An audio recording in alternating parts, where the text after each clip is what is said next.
You're listening to the Silicon Valley Podcast. All right, I'm super excited for this week's episode of the Silicon Valley Podcast. I'm sitting here with Kevin GSELL, who was introduced to me by Dan Angus, who is a lifetime friend of mine. We grew up together, and I want to thank you, Dan, for making the introduction. And with that, going right into the interview, Kevin, tell us a little bit about yourself, your history, your basketball story, how you know Dan, all this stuff. Tell us a little bit about yourself.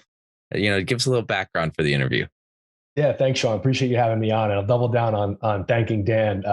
Dan is one of the great connectors in this world. And aside from having similar lives in that we both have three young boys, we're both very enthusiastic about what we do. And so Dan's a good buddy as well. So appreciate the opportunity. It's a pretty wild ride, I guess, in the last 10 years. I've kind of fell into this market, frankly. I've been a long time in sales and in finance, and a company called Second Market reached out to me in 2012 about an opportunity to help grow their sales and work on a couple products that they were launching, particularly around secondary trading. And so was really interested, met the team. It was a little bit of a risk at the time because, I guess you would call Second Market was still somewhat of a startup. It was VC backed, had been around for a few years, but we're kind of pivoting the model overall at Second Market. So when I joined Second Market was evolving from really being this, broker marketplace where people were kind of just finding buyers for individuals on the secondary market, right? It all kind of spurred that, like a former employee at Facebook had reached out and was like, "Hey, I want to sell my shares. How do I do that?" And Second Market found a buyer. It kind of went from there. And so Second Market, I did a lot of the pre-IPO trading for like Facebook, LinkedIn, Zynga, Twitter, amongst others. But it was this very unfettered marketplace. Like it was, people kind of refer to it as the Wild West. Trades were happening. There was like not a lot of disclosure, transparency. Companies then were like, what is going on? We have these random people coming on our cap table, people that are selling. Like there was really no control in the market. And then so kind of post 2012, when the Jobs Act came out, enabling companies just to stay private longer, we kind of looked at the market and said, look, we think this is going to be really viable, meaning companies are still going to want to provide some liquidity for their employees in the private markets, but it has to be more structured. And so we kind of pivoted in saying, let's support the companies, the issuers themselves, and what they want to accomplish. It's not going to be this one-off, just crazy marketplace anymore. A more controlled marketplace is necessary. And so, lawyers that we were talking to were like, look, you should definitely do this. And also there's a need for technology in this market. Like, there's going to need to be something that's going to help both the companies, the CFOs, the executive team facilitate these transactions, and also their advisors, like their lawyers, to help facilitate. And so we built this technology to streamline secondary transactions, more broad-based transactions for private companies. And so, from 2013 to 2015, really built that model at Second Market before then being acquired by Nasdaq Private Market in 2015, who had, formed, I think, in like late 2013 as being a part of Nasdaq, and were competing with us on the secondary liquidity side at Second Market. We were small, but we knew we had built a good technology product, and as Nasdaq can do, they acquired us. We were about 30 or so people, I think, including our tech, and they rolled us into Nasdaq Private Market, which was a really fun, adventurous, bumpy at times ride, as far as going from a small company into a very large institutional company. And we're a part of Nasdaq, a wholly owned subsidiary from 2015 to 2021, before spinning out of Nasdaq in 2021. And so Nasdaq Private Market, as it stands today, is a private company, still backed by Nasdaq. Obviously, we have their name, or as someone said at a panel I was on last week, they kept our name. So they're still a majority investor in us, but we received outside investments from banks who have always been interested in what we're doing. Goldman Sachs, Morgan Stanley, Citi, Silicon Valley Bank, Allen and Co. And so they all took us private in 2021. So there's kind of this next chapter for us at Nasdaq Private Market, or NPM, as we say, as a growing, scaling private tech company. There's a lot there that, let's dive in. I mean, some of the initial questions I kind of have is, why would all these banks want to take you private? Why not keep it public? I'm also curious about going back to what was said at the very beginning of, in 2012, just kind of this chaos of companies going, wait, who's on our cap table, all this, and kind of the structure of what happens in a secondary transaction for our audience out there. There's, so much to dive in. I'm not sure where you want to start. So I can start there. Right. You think about, when you're trying to sell shares, we say, right, and I'm going to use this term, right, the secondary market, right? Because these are existing shares that someone else is buying from you, right? It's no new issuance, right?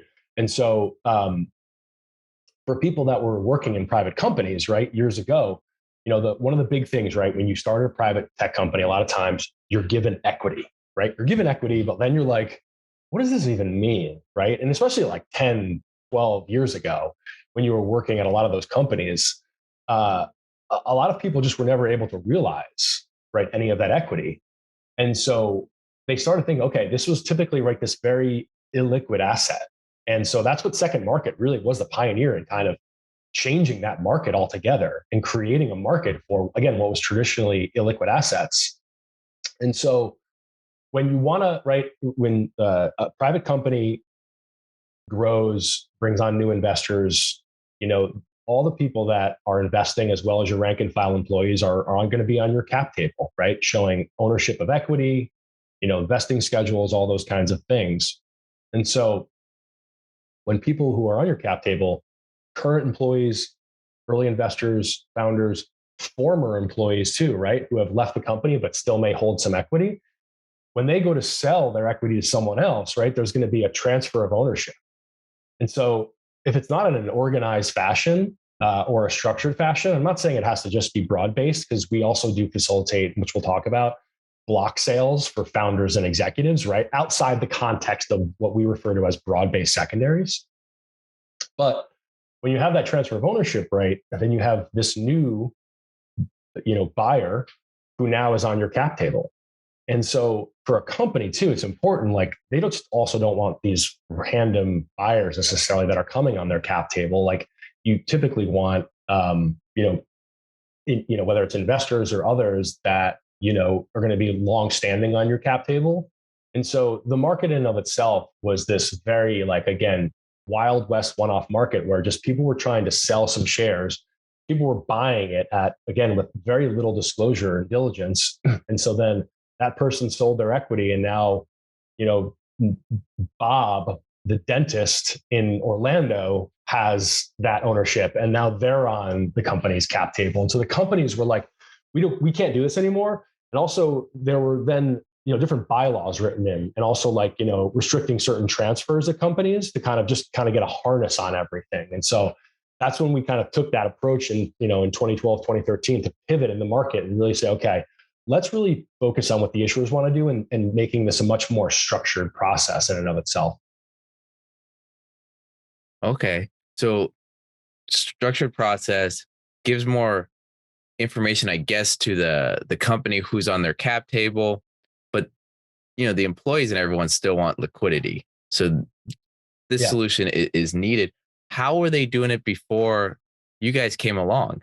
It was kind of this one-off marketplace, and there were a lot of bad actors in the market who, but you were just kind of looking out. You were trying to contact a broker shop to say, like, could you potentially help us find a buyer, or can you help me find a buyer for my equity? And okay, what's the price? Well, I'm not sure what it's worth technically. And so a lot of people, look, a lot of people made money, but a lot of people also got screwed in that market. And so it wasn't a sustainable market in and of itself, long term. If this was going to be a growing market, like if you think about, Sean, what we do in secondary liquidity, traditionally, again, the only way you'd be able to realize like your equity in a company would be if you go public or through an M&A transaction. And now finally, like secondary liquidity and private company liquidity is now this third viable option for people to be able to get liquidity along the way while you're at a private company, not cash out, right? That's not the idea. You're not cashing out everything. And we can talk about that as well. But, the company can set limits on how much folks can sell, when they can sell, and those kinds of things. But you're enabling people to take some money off the table, release that pressure valve a little bit, and pay for things like a down payment on a home, student loans, a car, whatever the case may be. It's really, really valuable now. And we hear it so much from CFOs and other executives in private companies who, when they are providing liquidity for their employees, they have those folks reach out to them to say, like, you have no idea how meaningful this was for me, like what I was able to do with this. And like, that's the really cool part about this business, right? Like, not that we're saving lives or anything, don't get me wrong, but it's really cool to be just a piece of that story, right? Where you're able to help people, live their lives the way they want to and be able to, again, do the things they want to, take care of their families and continue to grow and evolve. Now, you mentioned CFOs there. What type of conversations do the CFOs have with the employees? How does this, because I would think a company that offers this versus doesn't, the employee, I mean, that's a great way to attract great talent to the company. Sean, you like took the words out of my mouth there. So you think about how this whole market really was born. The idea behind it, and again, the idea of our secondary liquidity was it's very apropos maybe that I'm on the podcast. Like, it was a very Silicon Valley centric thing, right? Silicon Valley was like the first, with all the tech companies, and by and large, it's still, I think, where we have the lion's share of our private clients. But it's grown incredibly throughout the U.S., but also internationally. The idea of getting some sort of liquidity while you're private is now in Europe and Latin America, Israel certainly, and other places. But it's recruitment retention, Sean, right?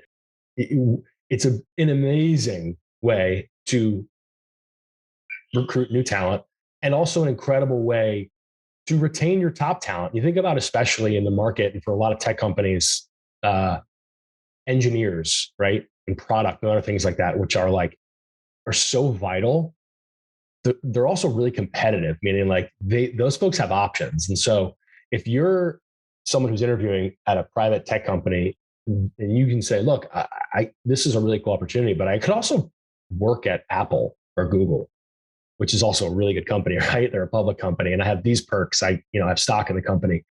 So by giving those folks some equity, right, and giving them stake in the game, right, because that's when you're also giving, there's an empowerment behind that equity in a private company. When you're saying, look, we're giving you this equity in the company, and so as we grow and scale, and eventually become profitable, your equity is going to ascend in value as well.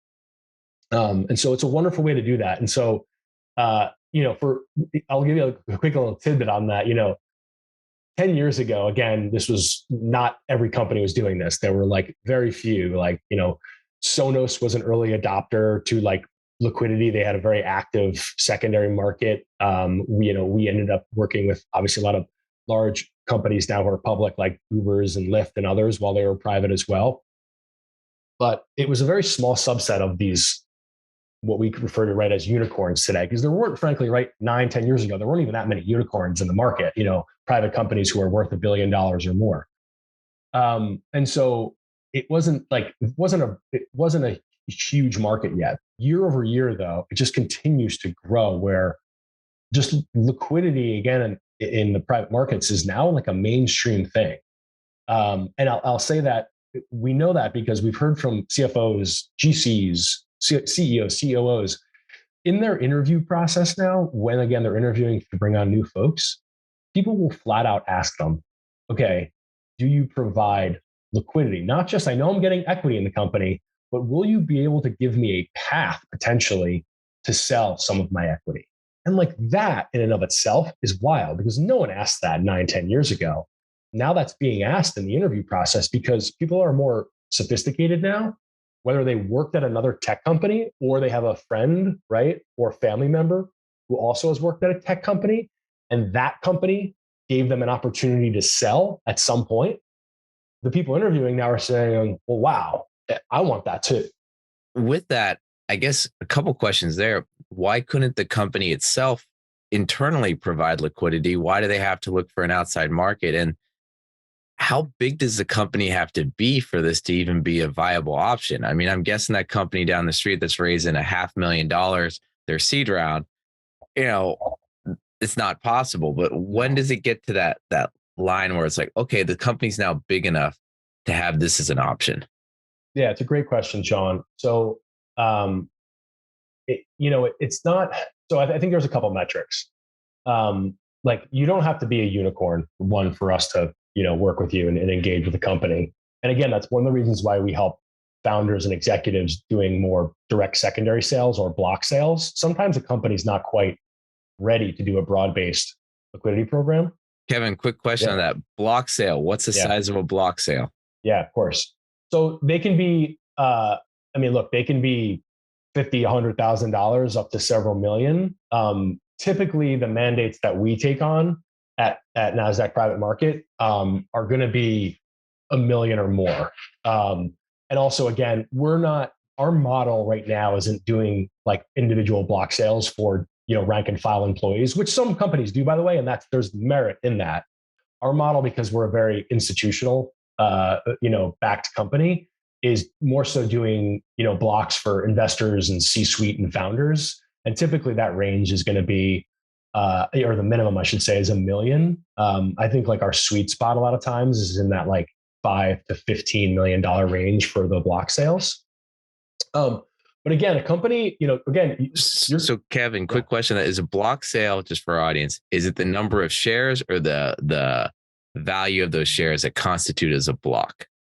Yeah, so we say a block or a direct secondary more, in that it's going to be one or maybe like a few individuals who are selling right in a block. So meaning when you get into what we call broad-based liquidity, we refer to broad-based liquidity as like tender offers, or we run also like auctions and other type of broad-based programs. But typically a tender offer, and there are US rules behind the private tender offer. When you go out, and again, this is also up to a little bit of legal discretion on this, but typically when you're going out to more than 10 individuals, that then constitutes a broad-based tender offer, where then you have to have an offer that's open for 20 business days at a minimum. And it's a much more structured approach in that sense. Whereas a block sale, if like Sean, you were an individual or a founder at a company, or you and myself were founders and chairman at a company and wanted to sell, each $5-10 million together, that can be more than what we call like a block capacity. It's a transaction, direct between, us and buyer or buyers. Again, for us, it's all institutional. So it's direct 1-to-1 or 1-to-2, whatever the case may be. And so it doesn't need to have this kind of formal process where the transaction needs to be open for 20 business days and those kinds of things. So yeah, that's kind of like in terms of like the size, again, getting back to your question, I do want to answer as far as like for a company to, on a broad-based scale, to want to provide liquidity. Look, frankly, they probably have had to have been around for like at least 5 years, right? And their employee base is starting to grow, right? Where you're like close to at least 100 employees, because a lot of times, right, you're giving options at those companies, and you want those options to be able to mature or vest. And so you're not, again, to your point, you're typically not going to be like a seed or look, we did work with a few Series A companies last year in 2021, but like 2021 was just like a party for everyone. Valuations were crazy. Everyone was like, hey, we just raised $100 million. We're a unicorn. Like, let's cash out a little bit. This year is certainly a very different market. And also 2021 was somewhat of an anomaly overall. But the idea that now, like, when you're a private company, once you get that stage of, again, you've been around for a fair amount, you've probably raised, you're at least a Series B to C round where your valuation starting to get, close to at least $500 million. You're probably starting to think about, and you should start to think about liquidity in the private markets. And to answer your first question on like, why wouldn't a company just, act as the purchaser? They do sometimes. Companies sometimes say, you know what, we want to do this as a benefit to our employees. We're going to set the rules and say, we're going to go out to our employees who have been here for 2 years or more and let them sell 20% of their vested equity. And we're going to buy up to $20 million.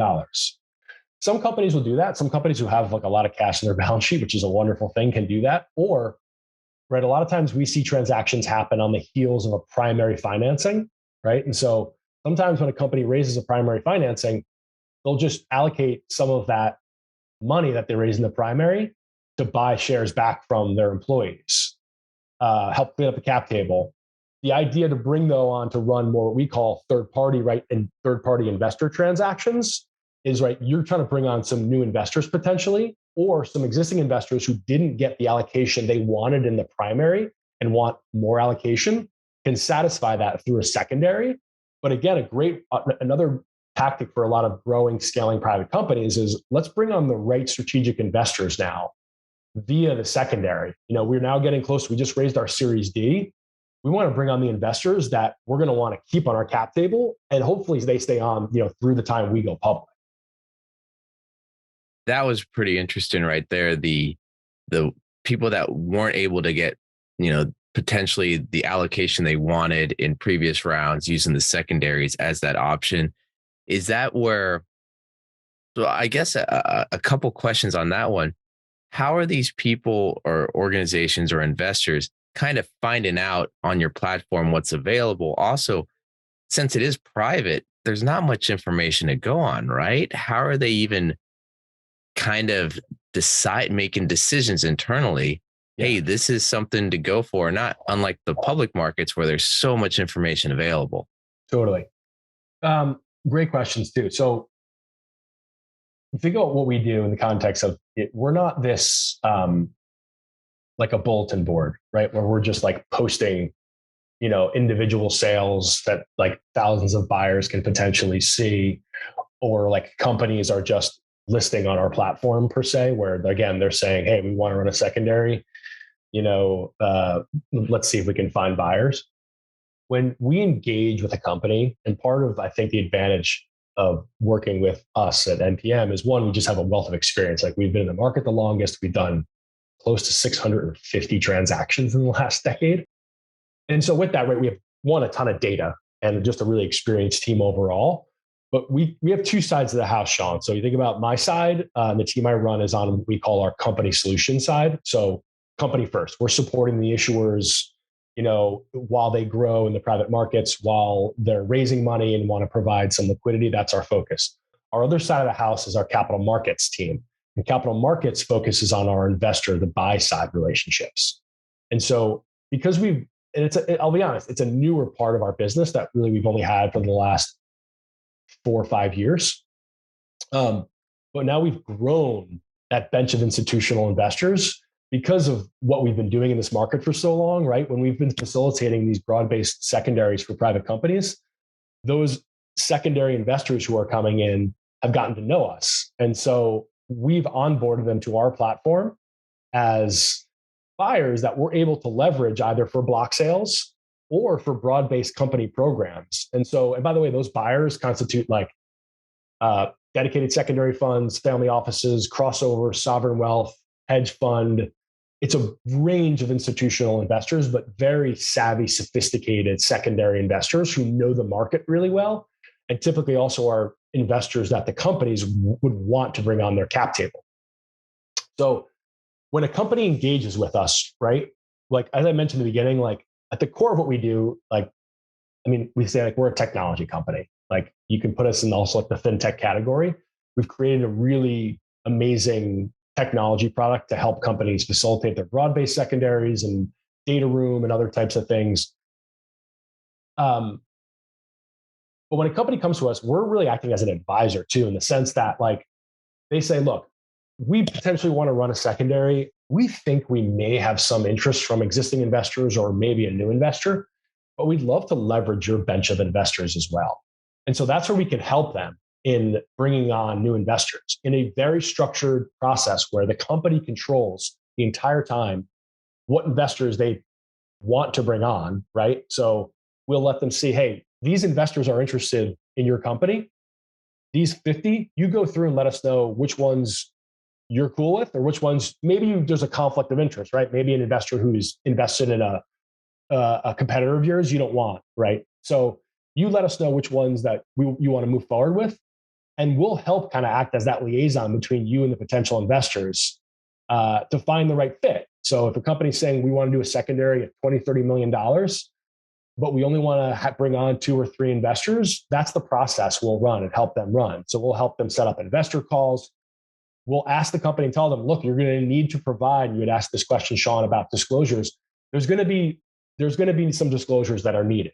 Like again, the market has become such that for investors, right, to get a good idea on how to price your shares, again, if you've raised a recent round, right, as a private company and a recent primary round, typically you'll have a fresh price there, a fresh, preferred financing price that an investor can kind of anchor their price to.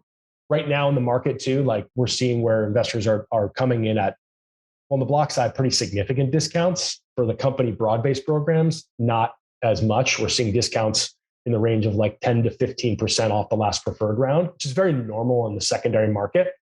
But the investors are going to need some disclosures. So they're going to need like financials, 2 years of financials, unaudited or audited, summary cap table, bylaws, risk factors. Typically, they're going to want like an investor deck or projections, right? If you're a buyer as well. And if that's not enough too, if they say, look, we're interested, but we just want to talk to the executive team as well, we'll help set up those calls as well. So it's a very structured process in and of itself, where again, buyers are going to have the necessary access, diligence, and the companies themselves are also going to work in tandem with those investors to provide that diligence to hopefully get the best possible price.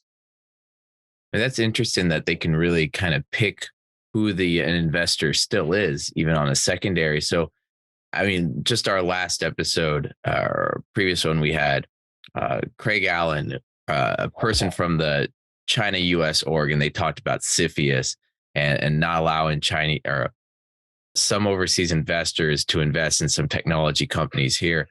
So do they ever try? I mean, does a lot of overseas investors that really can't invest in some of these companies try to, or does everyone kind of have full disclosure on both sides, where the money's coming from, where the money's going? Totally. Yeah. I think that's what's happened. Like, there has to be that transparency is paramount in this market. Like, look, there are certainly a lot of overseas investors interested in the market here in the US. And by the way, we work with, investors overseas, whether family offices or others who, are very active in the secondary market. But there's an absolute need for transparency, understanding, who's coming on your cap table for the buyer, understanding what I'm investing in the company, right? Again, to make sure that it's the right opportunity for the investors, that it's a company that, again, you're hoping, as the issuer, you're hoping that you're going to bring on investors that are going to want to stay on your cap table, long, through hopefully an IPO as well. So the transparency and everything is absolutely, it's necessary in this market right now. And it's necessary for it to continue to evolve overall and grow. It certainly has changed a lot over the last 10 years, again, where, there wasn't nearly like any disclosure information that was being shared, 10 years ago in the market. And so again, some people were not selling at great prices. Some investors were getting good deals. Now in and of itself, the idea is that there should be information for both sides, meaning the sellers and the buyers should have, there should be symmetry of information to help in that transparency. So like when we run broad-based programs for companies, And again, in our platform, we house disclosures and all the diligence right in our platform for all of the sellers, right, who are invited into the platform and are being offered, right, the chance to sell some of their equity. All that information is there for them to view. And by the way, that same information is also shared with the buyers. It's typically the same information that we're sharing with sellers, we're sharing with the buyers, again, to create that transparency and the symmetry of information. I'll say the only outlier there probably is that you're not going to share like projections with your employees, your rank and file. Typically, that's just going to only go to the potential investors. But your financials, right, your risk factors, bylaws, cap table, all those kinds of things are going to be shared with both sides. So it's creating this, very, very transparent, uniform market. How dynamic would you say that this market is? I mean, I'm sure over the last 10 years, liquidity and that it's just so much better. But from our audience that might only be used to seeing stuff on, CNBC or one of these, like, how liquid is this? How dynamic is it? Yeah, it's super dynamic, and it's dynamic in the sense that, right, like right now we're in and this is the most difficult market I've seen. I mean, since we've been in, so I'll say it's great because, again, because liquidity is more mainstream now, companies understand it more. There's still like a pretty healthy pipeline of companies that are running secondaries, but it's a really challenging market, again, because how do you match the trade, right? Between whether it's a block sale or, when you have a broad-based company who wants to run a secondary and they want to bring in new investors, it's all about price right now. And, selling at a price at a company that you're happy with, right? And that you're not taking too much of a haircut on. And for the buyers, they want a good deal, right? And right now, frankly, it's a buyer's market in that sense, because you have some buyers that are coming in and they're looking at it like, right, because of what's happened in the public markets, it's certainly affected what's happened in the private markets. Valuations have certainly dropped for many private companies. And so for folks who want to sell on an individual basis, or even companies who are looking to do a broad-based transaction and want that liquidity, the buyers are saying, okay, well, if you want it, then we're willing to buy potentially, but we're going to buy at a pretty hefty discount to your last preferred round raise. Or if you haven't raised a round in the last year or two, based on all the information and financials, they're going to be buying at a very attractive price for them. And so it's the buyer's market in that sense, where they're really controlling. And for a while, our capital markets team kind of call it like a buyer's strike, because there just weren't that many buyers in the market. And the ones that were in the market, again, were coming in at such significant discounts that it just created this quiet market overall, but just there weren't that many transactions going on. I think we've seen it pick up a little bit, especially now in Q4. But it's a super, super dynamic market. And it will always be, I think, to a certain degree, because, right, by and large, the companies that we interact with and that we work with are tech companies, right? A lot of enterprise software, but anything tech enabled.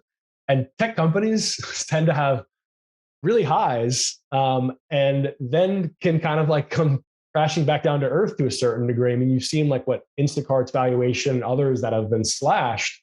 Those companies are still have crazy valuations, but a lot of these companies who became unicorns even last year, now their valuations aren't there. They're not $1 billion anymore.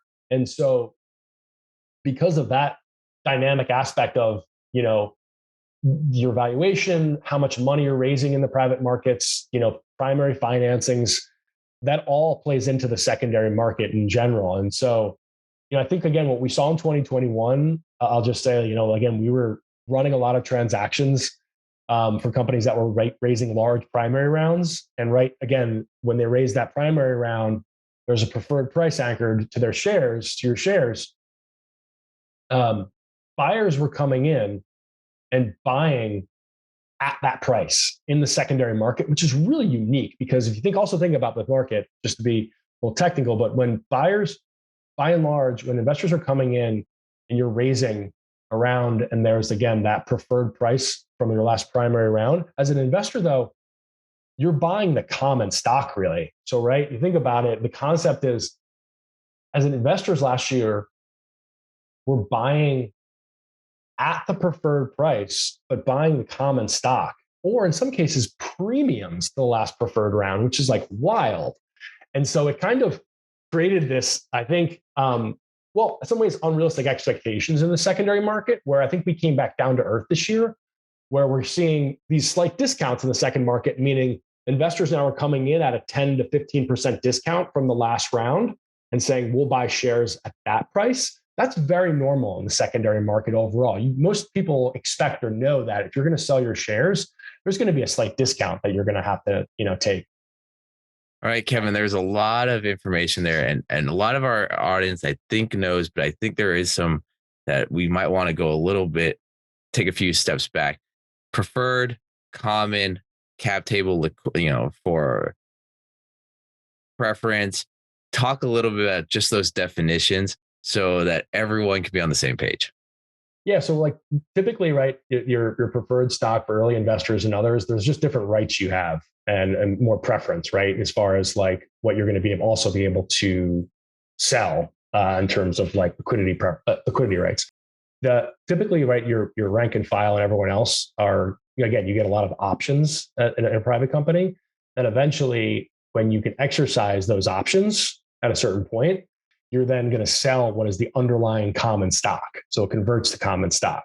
When most of the time when investors are coming in and buying via a secondary, they're buying in essence common stock. So meaning like they're taking much more of a passive approach. Like they're not looking for like a board seat or anything like that. There are some instances where we do run secondaries, like strictly for preferred, meaning like there's like, they're targeting 20, 30 preferred holders in the company. And there's an investor who wants to buy those preferred shares. But by and large, it's common stock that's being traded in the private markets. And so that's when even again, secondary buyers are coming in via secondaries. The stock that they're buying, again, after a primary financing round is based on the last preferred price, but they're really buying that common stock. And so again, they're not taking a board seat. It's a much more passive approach. The whole idea there is this: they want a larger stake in the company. They want to get in. They believe that's a great opportunity to get in. And there's going to be a lot more growth. But that's, again, typically what we see in the market when companies are providing broad-based liquidity, it's for a lot of folks who are given those options at the onset of their employment when they're first brought on, that have a certain vesting schedule, and when they're vesting and when they go to sell them, what they're selling is the underlying common stock. All right, so now let's go to an employee or that early investor, someone that wants to sell their shares. What should they know? So they should know that there's a big market now for their shares. It's the truth. Like, and again, that's not everyone, right? It's not, you're not as an employee, like, again, if you're just starting out at a company who's, a seed or series A, you're probably not quite there yet, but there's a real market, or there's, real investor interest for your shares. But yeah, look, as you grow and you're at a company that's at their series C, D, or later, there's absolute appetite for your shares. And so I think for those folks to understand and know that, one, there are buyers out there that probably would be willing to buy your shares. I think the first and foremost thing you have to look for, and where you're going to get that liquidity, most of the times is going to be through a company sponsored program. So like, as I mentioned, the broad-based programs that the companies are creating and setting all the rules and boundaries for. But I think, look, it's something I don't think it's a bad thing to ask about, even in the interview process, or if you're an employee that's been at a private company for a few years and you've proven yourself as a real asset in the company, and you have this equity now that's starting to vest, asking your executive team, like, hey, do you think we'll ever have the opportunity to sell something? I think there's real empowerment there. And I think that's a question that I think that's fine to ask. I don't think you're gonna really like put yourself in a precarious situation or in bad standing by any means with your executive team by simply asking that question. It's gotten to the point now where, again, people are more educated and sophisticated in this market and understand that there are avenues and paths that they can sell their shares. Yeah, again, you have to be careful though too, because there are what we still refer to as bad actors out there who potentially will reach out to them and try to say, hey, look, we'd love to buy your shares. But that's typically not the approach that you want to steer folks down, because again, in that type of scenario, there's probably not going to be as much information sharing. And by and large, we see that the employee is typically getting screwed.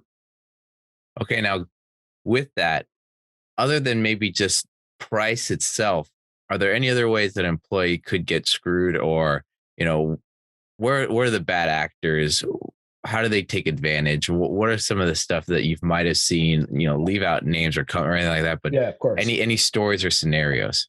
I think, Sean, honestly, it's price more than anything, right? You think about if you have equity and you're looking to sell, at the end of the day, right, you want to get cash, you want to get money. Again, you want to pay for something, whatever it is, you want to reinvest it somewhere else, whatever you want to do.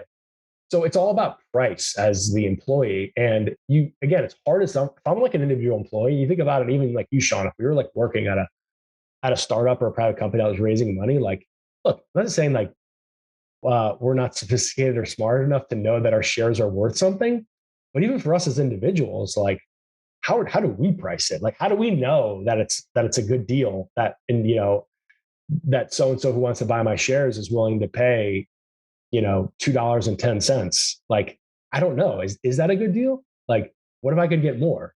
Like, or maybe it is, so that whole idea that you just don't know, and there's not that transparency isn't there, where you're not providing typically like all those disclosures to the investor. It's a very informal process where they're just going to say, look, and again, you may have to go back to your company. There may be restrictions on them. Some companies have outright restriction on transfer of sales, or some companies have what they refer to as ROFR rights, right of first refusal, where the company themselves, if there's a buyer X out there who's going to buy at some price, you tell your company, look, I have this buyer who wants to buy my shares at this price. The company, based on that price, can say, well, we'll just buy them back for that then, versus you selling them to it. And again, part of that is to protect, as a company, protect yourselves and not have to not bring on all these random investors onto your cap table. But I think it all surrounds price, Sean. And as a buyer, right, you're like looking at this like, look, maybe I can like get this person or these individuals to sell at a really attractive price, and I can then hopefully make money off that in a year or two and sell it for double or triple. And then, I mean, Kevin, your guys can't be the only ones out there doing this. Who are some of the big competition? Who are the competitors? How does everyone differentiate themselves? You're right. We're not the only one in the market. When we're the best in the market. So you think about what we do, right? We kind of have a unique place in this market. One, because we're backed by the institutions, and again, I think I think you asked this question, Sean, which I didn't answer. I don't think, like, why the banks wanted to invest in us. Like, look, banks want to get involved in private companies at earlier stages. Bottom line, right? They want to have that access. And the one thing that we've had for years and is like, we have really great relationships with issuers in the private company landscape. And also the banks are helping us enhance our distribution channels, meaning like when we have and are introducing capital to private companies where they want to leverage our investor bench, we can go out to our 350 institutional investors to see if there's interest. But if there's not enough interest there, we can also then leverage our bank partners, and they can go out to way, way more institutional investors for us as well. So that's a really powerful thing. And so, as I mentioned, we're in a unique place in this market where, we've been doing it for the longest, and have, done the most transactions, have a wealth of data. We do the broad-based and we do the one-off block sales. There are, you think of like a company that went public, Forge Global, they're public now. They focus really more on the block sale capacity. Companies that typically focus more on the broad-based company outside of us are like the cap table providers, who, they have your cap table. So they manage the equity plans. And so years ago, they decided after we were doing this, like, okay, if we have the cap tables, then if they want to run a secondary, then we should help them facilitate their secondary. And so they've built some technology around that. I'll say there too, that the thing that we always say is like, for us, we're agnostic. Wherever your data lives, like we can help ingest it into our platform. So if you're on a cap table like Shareworks or Work by Morgan Stanley or Carta or others, it doesn't necessarily matter because we can take that data. We work with a lot of clients that have their cap tables there and get it on our platform to run the secondary. And I think the unique difference again with us is that like we act much more as an advisor and a project manager throughout the process, as opposed to just being like this one-off technology component. Now, are there any, we're about to wrap up. Is there any initiatives, any new products, anything that's being created right now that, maybe, that you could share with us, or any stories that you could share? So there's some that I probably can and some that I can't, but which are really exciting because some of this will be, kind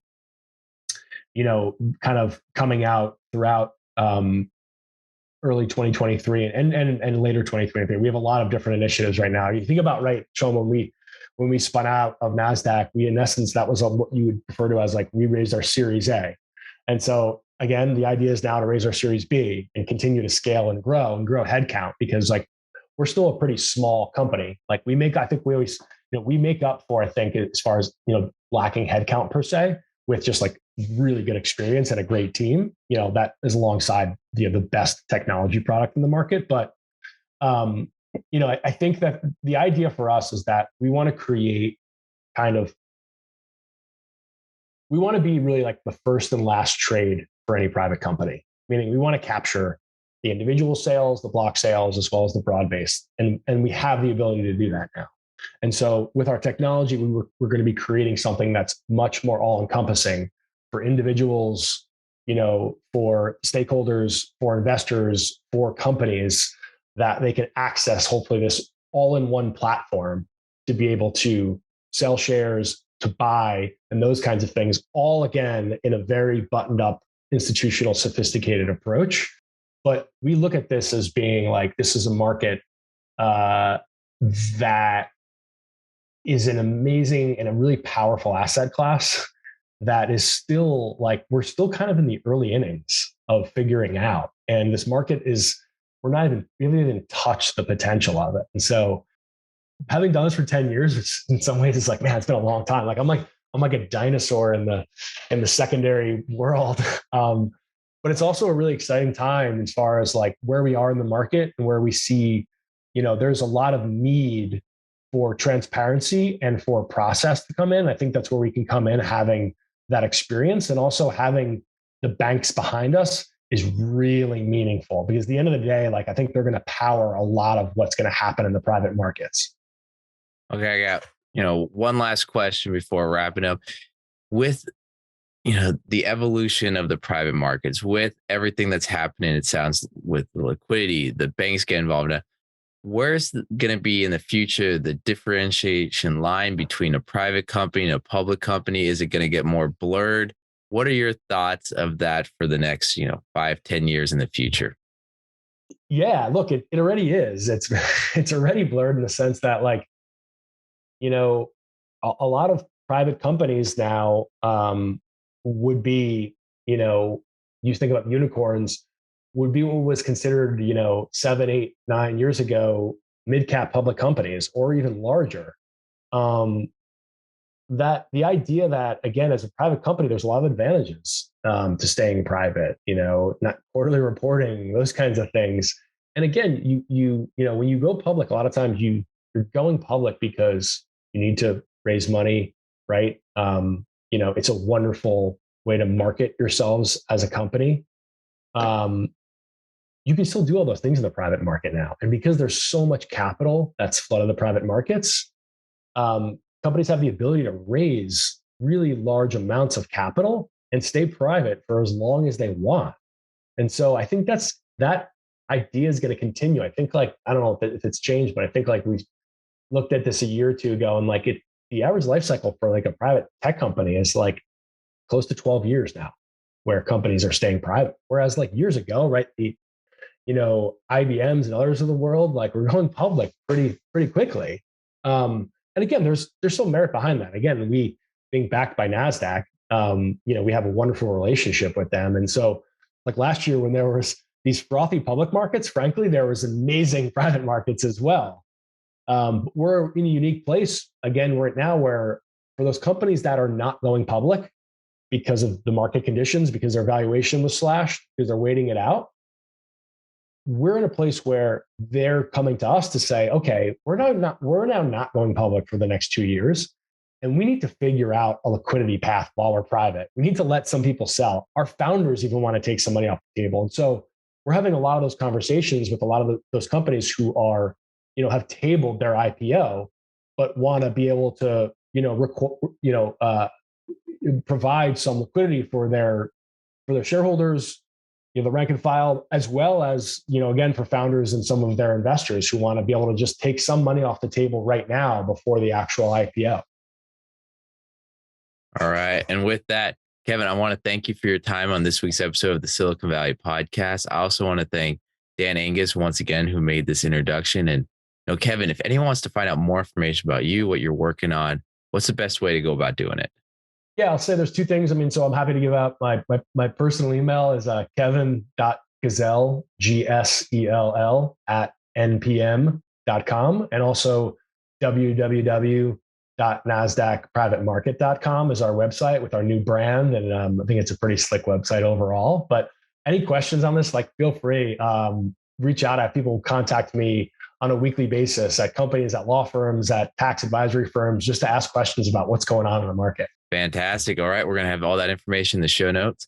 And for our audience out there, I'm not the host of the Silicon Valley podcast. I am a investment banker, focused mergers, acquisition, growth capital. And if you have any questions, reach out to me. Connect with me on the SiliconValleyPodcast.com. That's our website for the show. My LinkedIn is Sean Flynn, ShawnFlynn. I'm that handsome, guy with no hair there. And with that, once again, I got to thank Dan and Kevin. I got to thank you for your time on this week's episode of the Silicon Valley Podcast. Thanks, Sean.